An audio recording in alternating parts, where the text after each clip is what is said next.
রুই মাছ নিয়েছি 3 পিস, ভালো করে ভেজে নিচ্ছি। আজকে আমি কাঠে রান্না করছি মাছটা।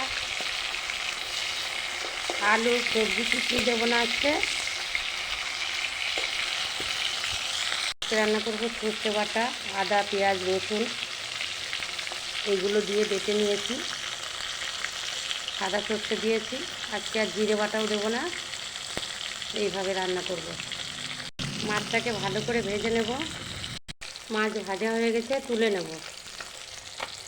আজকে আমি সব কিছুই ভাত সব কিছু আমি কাঠেই করে নিয়েছি। ভাত, উচ্ছে ভাজা, ধনিয়া পাতা বাটা, সব কিছু। মাছ হলে হয়ে যায়। যা যা রান্না করেছি সব কিছু তো দেখানো সম্ভব নয়, তাহলে অনেক সময় লেগে যাবে। শুধু মাছটাই রান্না করছি, সেটাই আমি দেখিয়ে দিচ্ছি। এই তেলের মধ্যেই আমি মশলা দিয়ে দিচ্ছি। হলুদ দিয়ে দিচ্ছি একটু টমেটো সস।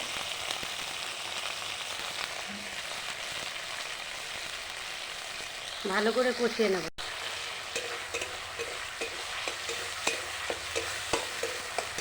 কষিয়ে নিচ্ছি। আমি বারান্দায় বসে রান্না করছি, আর চারিদিকে কিন্তু ইট বালি খোয়া বস্তা রয়েছে, কিছু মনে করবেন না।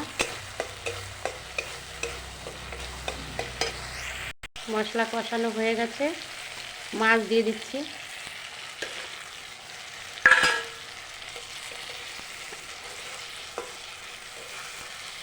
মাছগুলো মশলা দিয়ে একটু এপিট ওপিট করে নেড়ে চেড়ে দিচ্ছি। দিয়ে দিচ্ছি জল।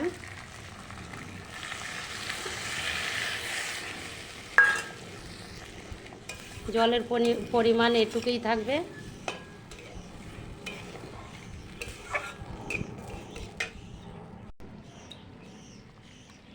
লবণ দিয়ে দিচ্ছি, হলুদ তো দিয়েই দিয়েছি। ভালো করে ফুটিয়ে নেব। ঝোলটা বেশ সুন্দর ফুটেছে, আর একটু শুকিয়ে নেব জাল দিয়ে।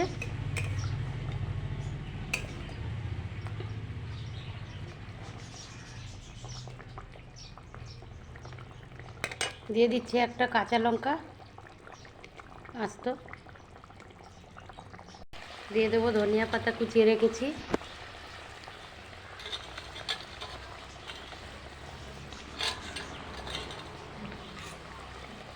একটু নাড়াচাড়া দিয়ে নামিয়ে দেবো।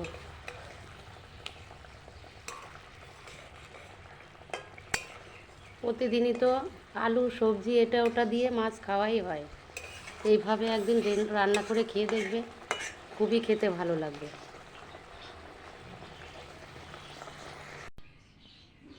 একটা প্লেটের মধ্যে তুলে নিয়েছি। এই মাছ রান্নাটা আপনাদের কেমন লাগলো অবশ্যই কমেন্ট করে জানাবেন। আজকের মতো এই পর্যন্তই, দেখা হচ্ছে পরবর্তী ভিডিওতে।